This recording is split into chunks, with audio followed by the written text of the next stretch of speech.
Hey, what's going on, guys? We got a special guest today here. We have Ron Reich. He's a business coach and a marketing consultant. And Ron, I'm so excited to have you on the hashtag Clockedin podcast. So my first question is America the best place to live? Wow, just you're starting out with heaters here. That is a loaded question.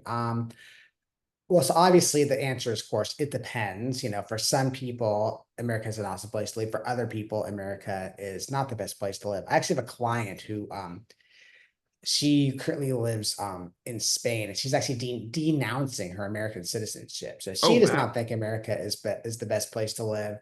Um, as I know we'll talk about this, I've spent a lot of time over the last few years living in South America, specifically in Colombia, and that is an amazing place to live. And so I really love spending time there. I'm going to be spending a lot of time there in the future as well. Currently, this moment, I am in the United States.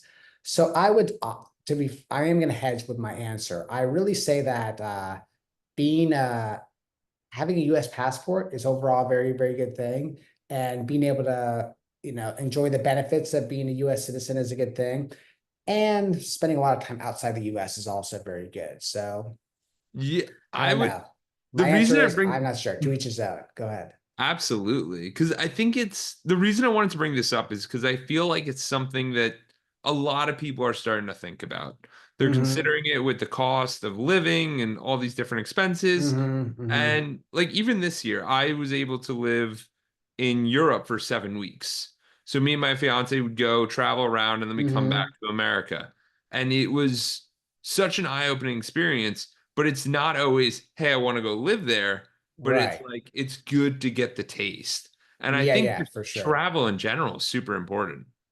Yeah, I would really say for a lot of the people listening to this, the thing I am very passionate about is I do think unless you have specific reasons to be living in the United States, the whole idea that if you can essentially make dollars in the US and then live abroad. This idea called geo arbitrage, which I heard Tim Ferriss talk about many, many, many years ago.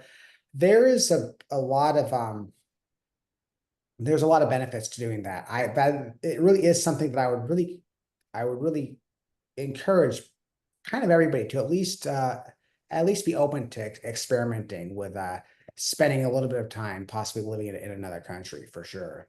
Absolutely. And it's this idea that the geo arbitrage is basically this idea of making US dollars. So it might be Hmm. someone who works remote or has a remote business, and then they Hmm. might live for some of their time in a Thailand or a South America or a Hmm. Europe or somewhere, just because the dollar is the strongest or very Yes. strong in that regard. So it gives you a good hedge. Yeah, exactly. So the idea would be that yeah, essentially you can, if you're making money in US dollars, where the cost of living in places like South America, Southeast Asia, parts of Europe, it's just a lot less expensive than it is in the US. So you can literally go there, live like a king, probably have possibly a better quality of living, or at least as good as a quality of living as you are in the US, but you would be able to you'd have a lot of money left over. It'd be a lot less expensive. So there's a lot of different ways you can go about you could go about doing it. So for example, for example, if I was so if you were I'm 44 years old. If you're a younger person listening to this, I would highly, highly encourage you to consider doing this kind of thing because literally you could just the fastest way to become wealthy is by saving is saving a lot Yeah. of money. You could like go to live in Colombia for a little while, maybe you could live nicely off of like $2,000 a month, Oh, let's wow. say. Maybe okay, that would be nice, that'd be fine. And you could live like a king, kind of like $3,000 to $5,000 a month, like maximum $5,000 a month. So if you're making even $100,000 a year, if you're making $10,000, $15,000 a month, if you're able to save $5,000 to $10,000 a month, do that for a couple of years, and all of a sudden you're a wealthy person, and it can just snowball from there. you're building the wealth exponentially quicker than Literal you would exponential have. wealth. Uh-huh. Yeah, and then you would have trying to make it by. Like I have a lot of friends in New York right now, and they're spending 6, 7 grand a month, and that's just to get by and live. First, And it's like a small apartment. Yeah. 100%. Yeah, just do the math. You could, and that's the thing. Like, do your friends have jobs, or are they like online entrepreneur types that don't need to be in New So York? some of them are a lot of them.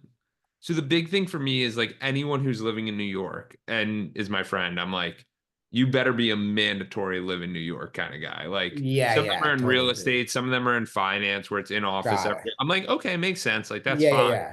But do not live in New York and be like, hey, I'm a virtual guy. I can do whatever I want. And it's like, I totally agree with you. Like, I totally agree with you because, yeah, I mean, if you're into like big cities, you could go to like, I've never actually been there, but like Sao Paulo, Brazil, it's like a big city, massive like city. Yeah. go there, like, go to Bogota, big city, like, and, live literally, yeah, again, your live on $3,000 a month and use another And be $4,000 able to a save the month. rest. Yeah. Absolutely. So, how did you even get involved with online entrepreneurship and marketing and coach? How did you even get started with that? So my quick story there is that I was actually in law school. This was back in 2004, 2005. And I kind of had this intuition that being a lawyer wasn't really going to be my destiny. And so I'd go to the bookstore all the time. And I always would find myself like in the business books, the Yeah. business section of the bookstore. And then one day I found a book by this guy named Dan Kennedy, who is this legendary marketing guru expert. And at the time, I read his books, and he would talk about this idea of information marketing. He's like, yeah, the way to do it is you want to sell information. This was really before internet marketing or online marketing was Yes. really a thing. This was like direct response marketing, information marketing. And this is when we actually would like sell courses, and we would send out home study courses. Like we would ship people a box of stuff, for example. So really that was my initial kind of gateway into the online marketing world. My first ever product that I released was actually a product on how to do good in law school, talk about write about what you know about. Then I had a product on how to pass the bar exam, that was kind of my first successful product. And then I ended up, those markets, the law market wasn't quite big enough for me to really make a living off of it. Yeah. And so I ended up partnering with a guy who was a dating expert. He was like the front facing expert, and I was like the behind the scenes person who did the marketing. And for the next 8 years, for the first half of my marketing career, I really was that behind the scenes type person, kind of like, writing a lot of copy, doing all these marketing promotions, running the business. And I did that for a little bit. Then eventually, people were kind of wondering like how I did it. And then I kind of got into the marketing education space, where I started showing people, teaching them how to do marketing, how to grow a business. And I started coaching people on how to grow a business, which is what I'm doing today. That's incredible. And I think the first big point to realize here is like, even though Ron was in law school, he had his destination, he had where he wanted to go, or was like society was telling him to go. He still explored reading a few books. Like people don't Yes. realize that it's such a minor commitment of time and money to learn Hmm. something new. We For think it's got to sure. be this big overhaul, and it's like, no, just if you're Hmm. interested in a topic, if you're interested in cryptocurrency, the economy, politics, anything, just pick up a book. It's kind of an amazing thing. Like, books are really like, there's fewer things more high leverage you can do than like read a good book, especially like if you want to learn something, for example, because like, for example, I've written a book. My book is it's unfortunately not yet on Amazon. It's called The Profit Cookbook. 35 revenue recipes guaranteed to multiply your coaching income. And really, this book it's about 180 pages. And this book literally has like almost everything I know. No, not Hmm. exactly that, but a good portion of everything that I know when it comes to marketing business. And these are things that I've spent like almost 2 decades of my life learning. And anybody who through a lot of trial and error, and I've also invested a lot of money in my own marketing education, hiring experts, joining, mastermind groups and things like that. So somebody could buy that book, and I think it's like $7 on my website, and they can literally buy that book and get like my 20 years of experience, for example. And I was just, there's so many examples that like, you can get somebody's like all of their knowledge or a lot of the knowledge that might have taken them years, decades to compile, and just get it handed to you on a silver platter. So there really is there's really no better kind of, method for learning than reading books, I would say. Absolutely. And like nowadays, there's only like three ways of changing your life at all. It's literally the people you talk to, the books you read, and then whatever you consume TV wise, YouTube wise, podcast wise. Like there's intakes and outtakes. And a lot of Hmm. people, that's why the conversations you have impact how you think. Like if you're Hmm. only talking about drama or only talking about negative, it's going to be negative mindset. But if you're Hmm. able to pick up a book, and like this is what got me into reading, is like you literally pick up the book and you look at the author and you look at like Ron, marketing 20 years, let me learn all these skills. Or you pick up like a Ray Dalio book where he's like, hedge Yeah, fund. totally, for sure. Yeah, 100%. You're Great example. talking to the main person who spent hours and hours and Hmm. hours and hours to compound this, For and sure. you're having the conversation with them, and it's one-sided. You're just listening, which a lot of Hmm. people have an issue with, but Hmm. it really opens the door to what is out there and what is possible. So Yeah, absolutely. so when you were going through selling those courses, how did you think about that and like how'd you overcome rejection? Because I know throughout that process, you're probably like, "Ah, I don't know if I'm doing this right. Like, should I stay with this? Is this the plan?" Yeah, yeah. Like I think yeah, I remember. It's a good question. I'm just trying to think of that kind of like those early days. So when I did my one of the things that I really had going for me towards the beginning is that I was really like I really got involved in like the Dan Kennedy stuff. And this really was before uh obviously things are much different these days where there's a new marketing expert every, where Every single everywhere you where go, you have no idea. everybody's an expert. But like when I really found out about really his whole idea of like, direct response marketing, the idea of like, he would just have a really different way, a kind of a radical at the time way of like looking at things about how you talk to customers, how you actually nurture them, how you follow up with them and things like that. So the point I'm getting at is that when I entered the law market, for example, I really felt like I had like an advantage. Like I had like this competitive advantage that like because I was going to have better marketing than the competition, if that makes sense. So that kind of allowed me to have like, I kind of came in with a lot more confidence than I might have, expected, or Yeah. that the normal somebody else might have expected. And then what ended up happening was I ended up selling like my first, really for the first year or so, like I ended up overall stuff worked pretty good. That was a thing. Yeah. So that kind of that kind of helped with my confidence. I ended up my first ever program I had, it was like a $400 course. And I remember when I sold the first one of those. And then Oh yeah. fun story. I actually because I actually went to at the law schools, all the law students would have like a cubby where they would get their like mail or whatnot. And you could Yeah. basically put flyers in there. Oh, fantastic. Yeah, Yeah, so great. I physically went down to the law school and put my flyer, which is basically, it would look like a magazine ad where it basically said like, here's blah, blah, blah, blah, blah, go to this website to get this free report. And then this free report was that this is like really old school kind of marketing tactics. Then that sold my $400 program, or $397 at the time. And I remember like I opened up my email one day and I saw there was the first sale, and to this day, it's still like the most excited I've ever been to make a sale ever. This was back in 2007.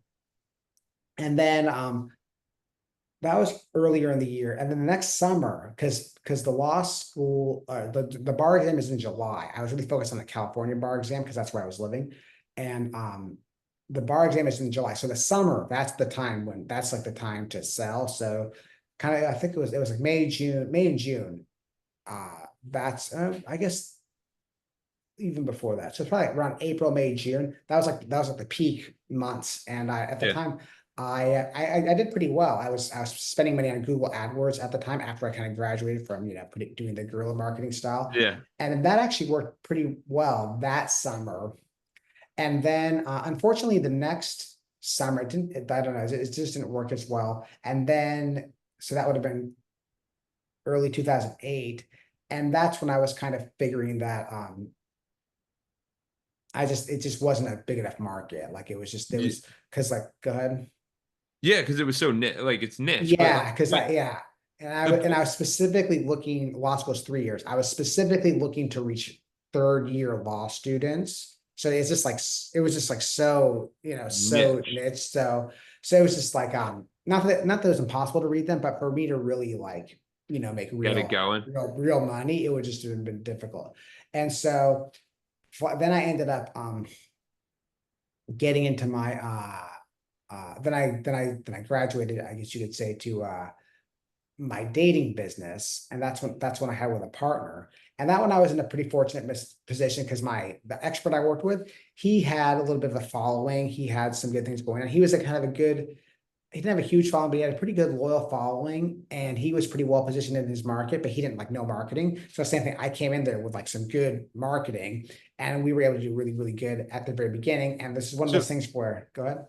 so for him, he was so basically from your experience of you doing the guerrilla marketing and the Google AdWords, then you had this guy who you see a lot of it today, where there's social media or influencers who know how to captivate the audience, but they don't know how to sell on the back Yeah, end. yeah, exactly. It was that type of situation. And so same kind of thing, back that market didn't really they didn't the marketing that I ended up doing that we ended up doing, it was really effective. And so for the first about how long was it? Pretty much for the first, that was late 2008, and then going into 2009. Yeah, pretty much for the first year, almost everything we did worked. I was pretty lucky. Like Oh, almost so, almost everything, but then things stopped working. At some point, as they always do, and then we had to get some. We had some. We had to kind of dust innovate ourselves and back change. off and innovate and all that. But so I was pretty lucky in the sense that I think it was kind of a combination of like you're almost like that blind faith, I guess, where you just like, you're just, oh, like, I got the system, it's gonna work. And then it's like you're not jaded yet with stuff like not working. So that's kind of that's how we were able to get some good success in those early days.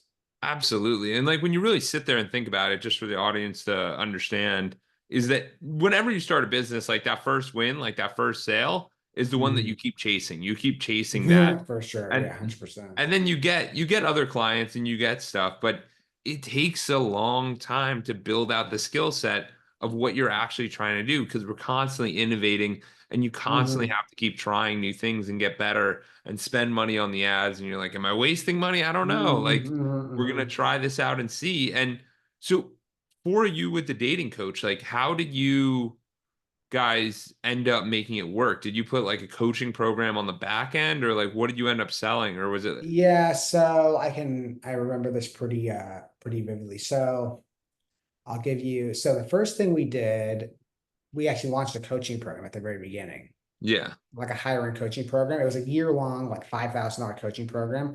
And nobody in that market did this at the time. This was legitimately an innovative type thing. That was the thing that kind of got us that initial momentum. Um, so there's a digression, but I'm not going to get into it. So that was that. And then we ended up launching, that was our first thing. Then we ended up launching a CD of the month club type thing. This was like really popular back in those days. That was like $29 a month. That worked pretty well. And then we ended up about 6 months later, we ended up launching we did a big launch for like a $497 course, like a $500 course. And we ended up, whatever the math is, we ended up selling about $65,000 worth of those Oh, courses. nice. So that whatever so it was pretty cool. Like, and we did like a big proper launch. It was pretty innovative. That worked pretty well. Then this was middle of 2009. And then I don't really remember. what happened between then and then. I was like quitting my job after that. So like that was a thing. But the big thing that it was actually a year later, I remember this pretty vividly. It was July of 2000.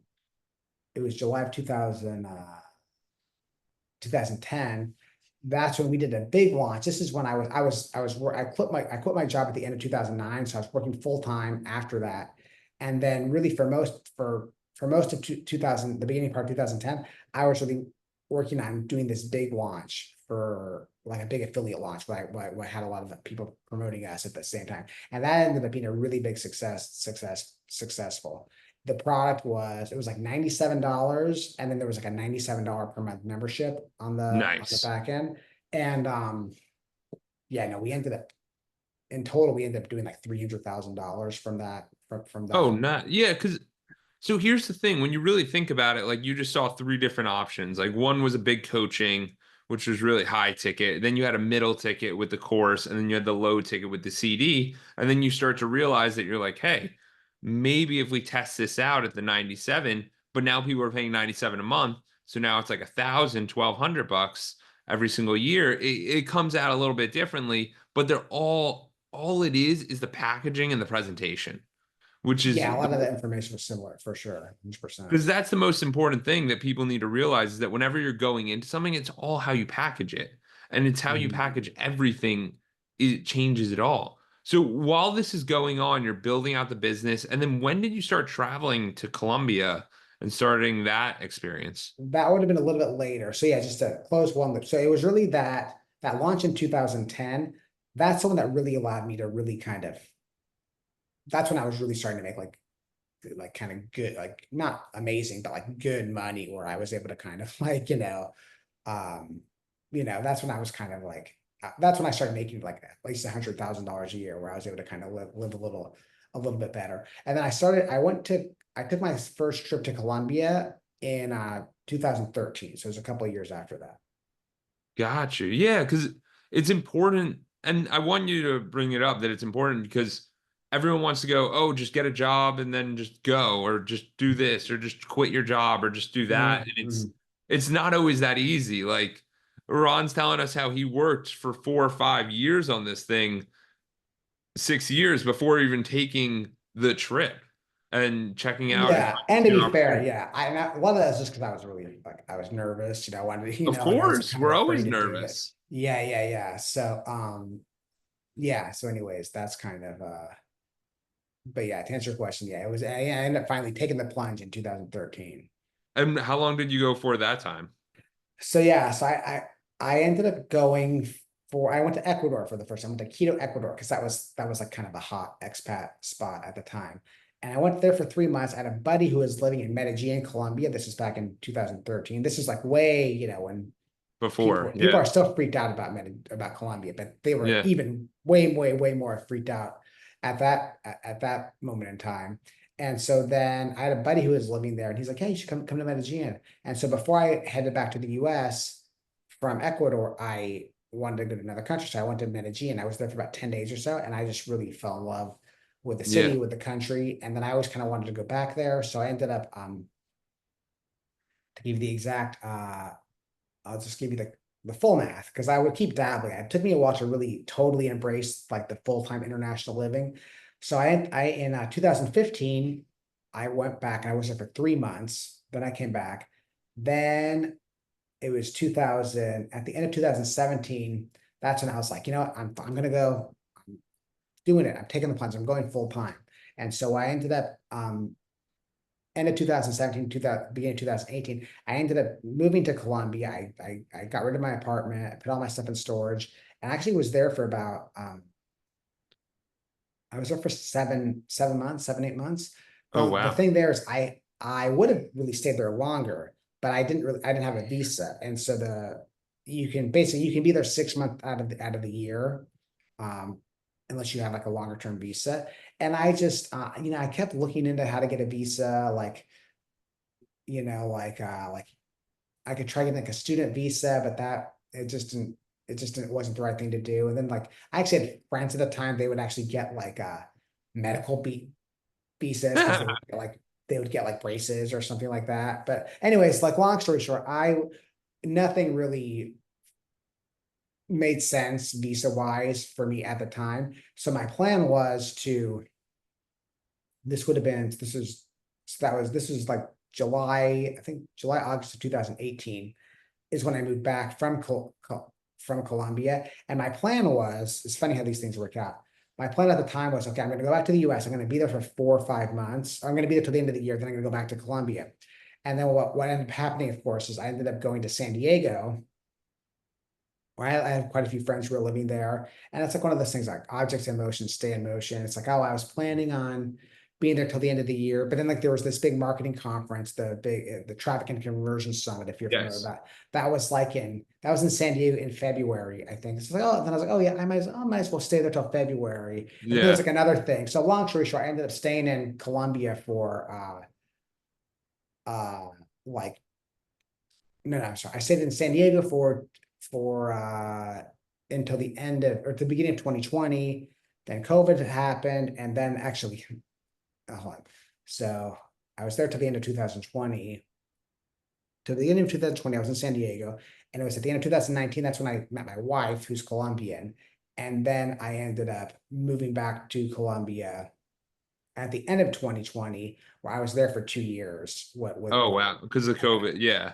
Or not because of COVID. So okay, I'll give you the exact story. So I met my wife, but I know we're going a few different directions here. I met my wife at the end of 2019. We really fell in love, and I was planning on moving back to Colombia. I had a ticket to go back to Colombia April. It was April 5th, 2020. That's when my ticket was. And then Yeah. unfortunately, the COVID. Yeah. COVID happened. The country was shut down in 2000 at March 2020, as we all know. And so it was a super bummer. My wife was in Colombia, I was in the US, or my now wife's at the time. We were just technically just, Dating. Yeah. couple.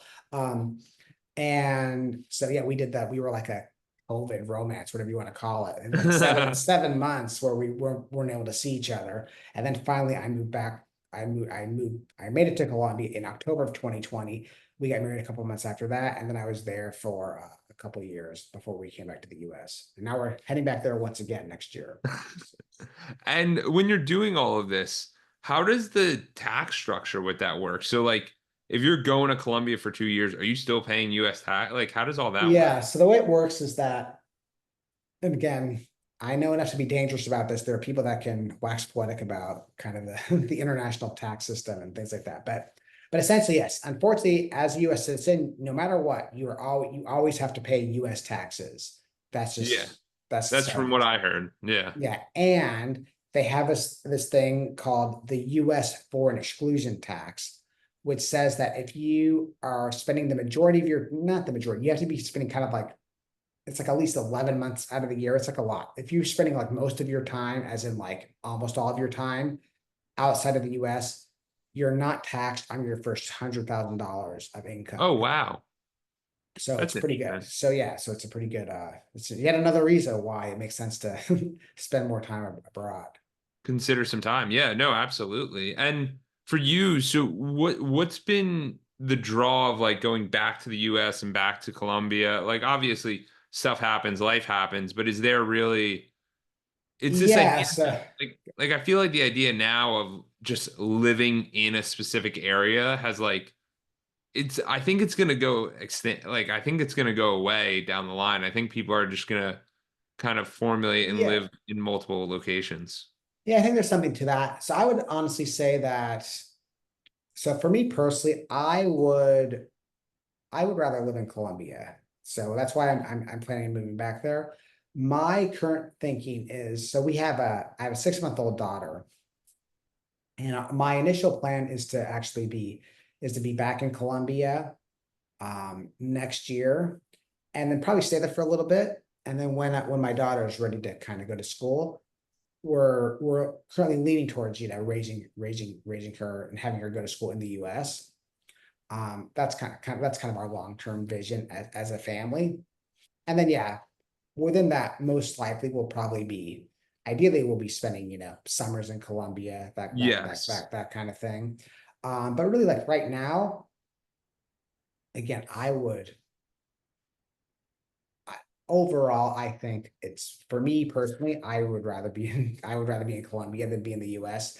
Mainly because, not mainly, there's many reasons. But one of the big ones is yeah, it's just like it's that quality of living is better. You can really live like a king there. One thing we didn't mention was that how, like when I was living in Colombia, I had a cook who would come 5 days a week. I had somebody who came and clean my house and things like that.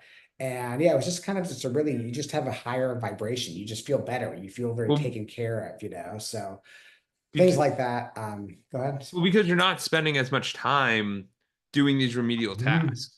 For sure, And 100%.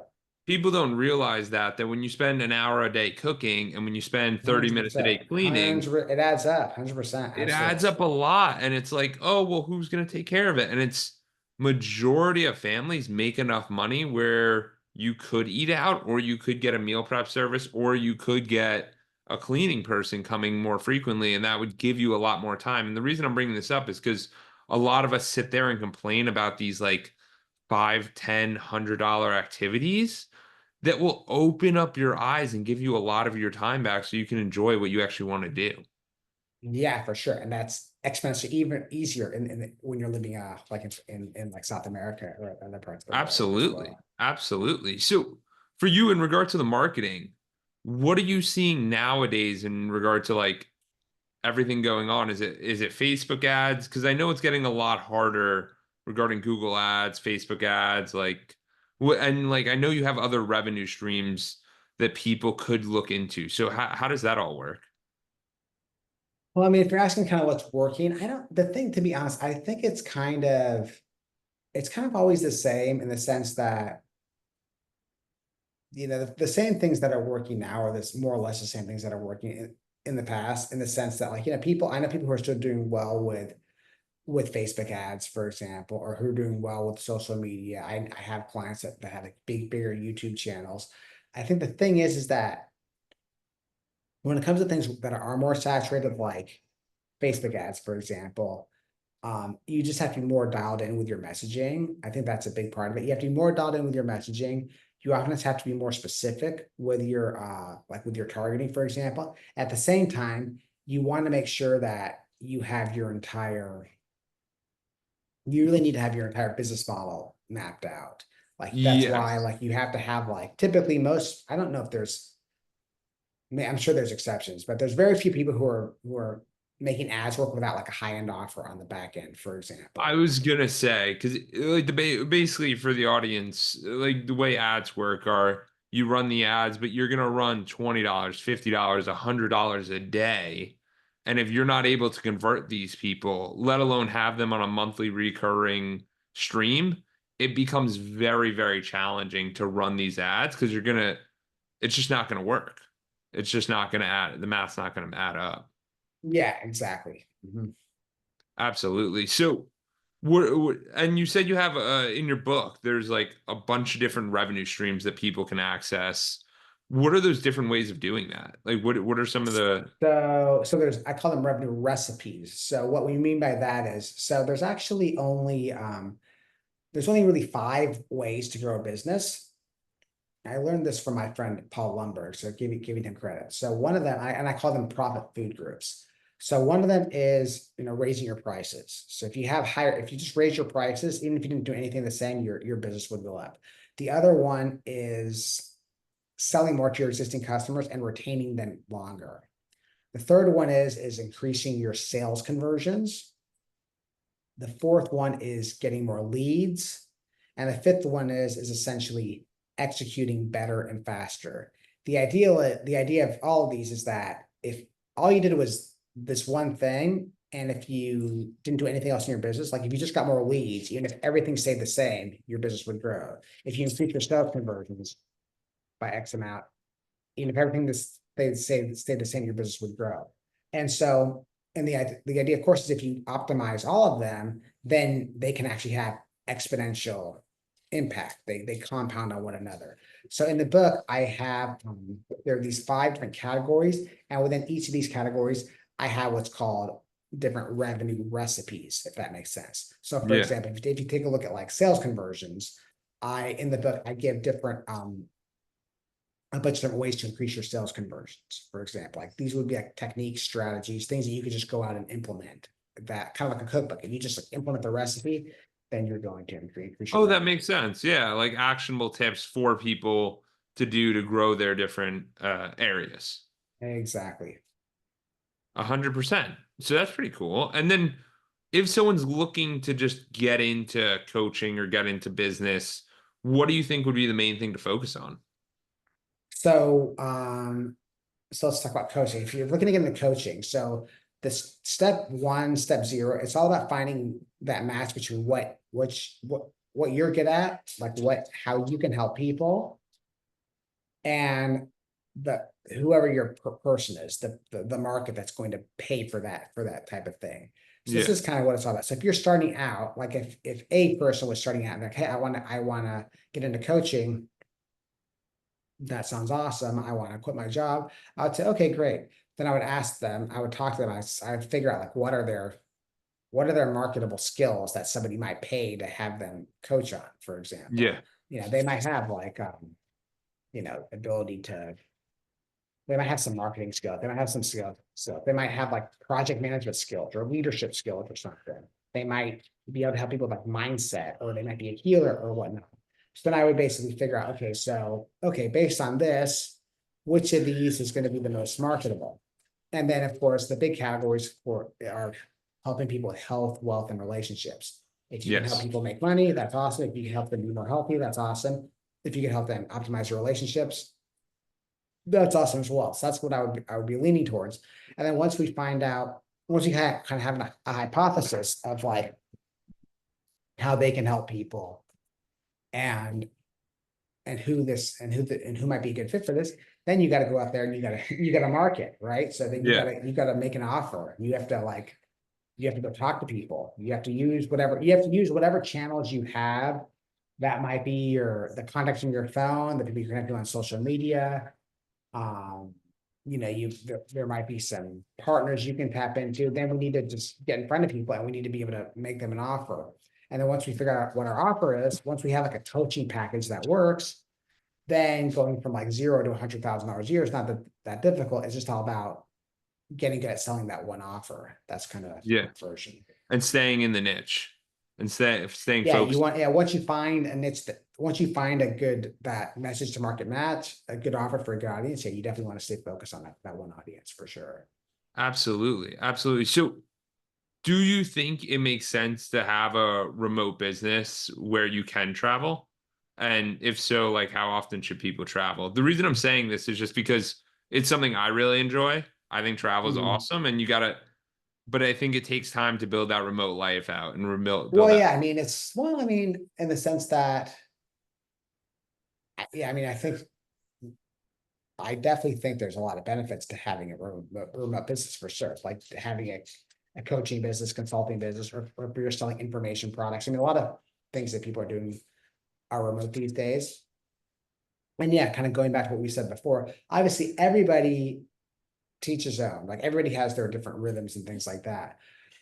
But if you have a business that where you can work from anywhere, then I I definitely recommend kind of looking into living in another country for sure. And especially um like if you're listening to this and you're like single and you're like under the age of 40, I would full stop. I would almost shake you and say, dude, you really should. I highly, highly recommend you spend some time living in another country. Because not only are you going to get those life experiences, it's a good time. It's gonna be hard to do when you're older, especially if you're married and having kids and things like that. And then also it's that huge opportunity to really build exponential wealth, as we talked A about hu- earlier. 100%. And the other big thing I think that's super valuable is that when you're in these locations for maybe 3, 6 a month, like one of the biggest changes I think that happens is that you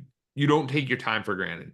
So what I mean by that is like if you finish work on Monday at like 6, if you're in the States, it might be make dinner, watch TV, Mhm. read a book, go to bed.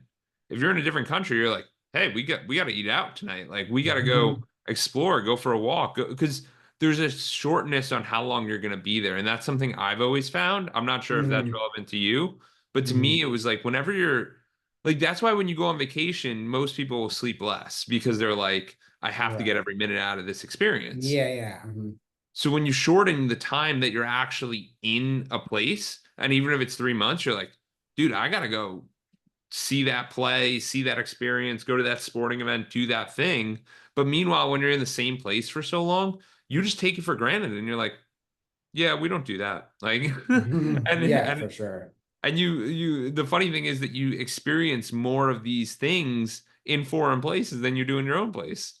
So Yeah, even yeah, yeah, 100%. I think it's massive. I think it's a huge thing for people to realize, and it's hard to put that time limit when you've been living in the same place for 5 years, 10 years, 20 Yeah, years. yeah, for sure. 100%. Yeah, so I mean that's one of the biggest things for me. And then is there any tips that you would give people who are considering doing this? Like, yeah, I know you found Colombia and that was great for you, but is there any way that you think people should go about it, whether it's a 10-day, 20-day, three Oh, I month? see what you're saying. Yeah, what I would recommend is, yeah, I think you want to spend, so yeah, if I was like, so the thing I would do if I was, and this is kind of a common kind of digital nomad thing is I would do some research. I would look at places that I would consider, I would research and find like a few places that I might consider staying for a longer period of time. And I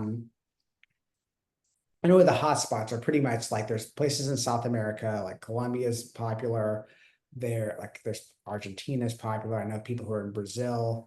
Um, then there's like Southeast Asia, which I have not really spent a ton of time there, but there's places there. There's places in Eastern Europe that those are kind of like some of the popular places. Also Mexico, like I know there's a lot of entrepreneurs in Playa del Carmen, for example. Yes. There's another city called San Miguel, which is like in the mountains, which is another kind of expat.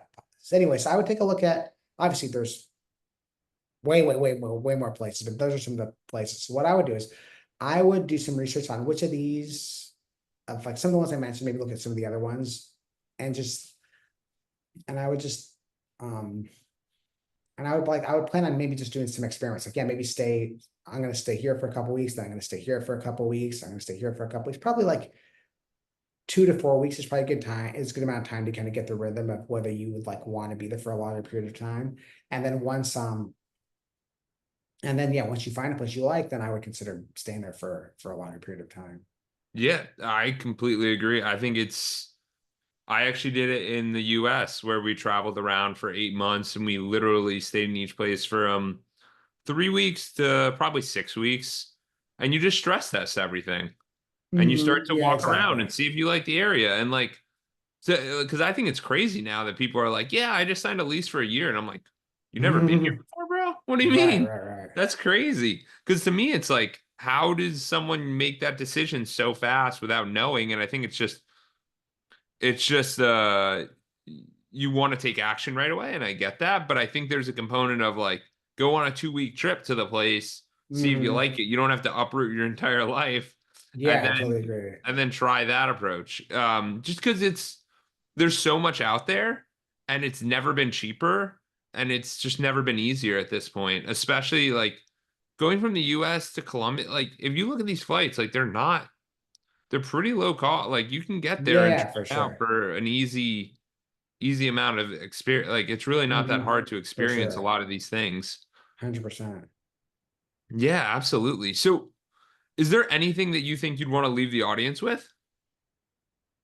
Um, yeah, it's really what I said before. Like, yeah, if you're I would definitely be open to this idea of geo arbitrage. Again, especially if you're single, if you're single under the age, especially under the age of 30, single under the age of 40, I highly recommend you take a look into it. It's a very big optimization in my experience. 100, and it's just never been around. Like that's the other thing. Like this hasn't been relevant.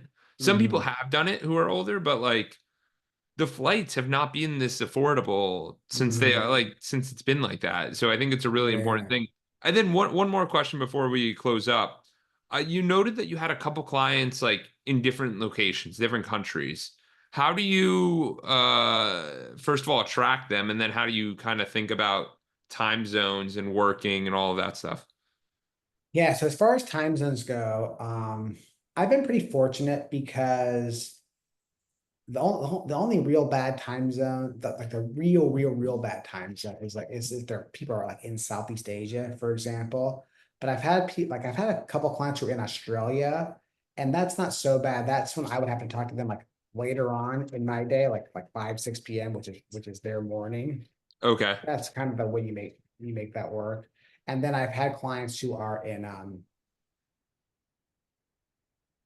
the same thing. If I have clients who are in Europe, again, not ideal, but oftentimes I can talk to them kind of my morning, and that'll be there later on in the day. Typically, it isn't really a problem. So you just have to kind of go with the flow on that one, if that makes sense. As far as attracting clients, I mean, the majority of my clients are in would be in North America, but I do have, you know, the internet is obviously like, my kind of part of the industry, or my niche. A lot of there's a decent amount of them that are located in the UK, and some of them, there's a few that are in Australia as well. So yeah, I'm not specifically targeting those countries or anything. It just kind of works out that way.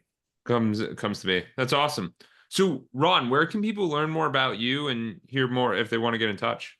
Yeah, probably the best place to you can go to my website, ronreich.com. So that's RONREICH.com. I have some cool free stuff there. And also, if you just go to my personal favorite Facebook profile, I post a lot of content on there. So feel free to send me a message, or add me as a friend, send me a message, and then we'll love to say hi. Awesome. Appreciate the time. Yeah, thanks for having me. This was awesome.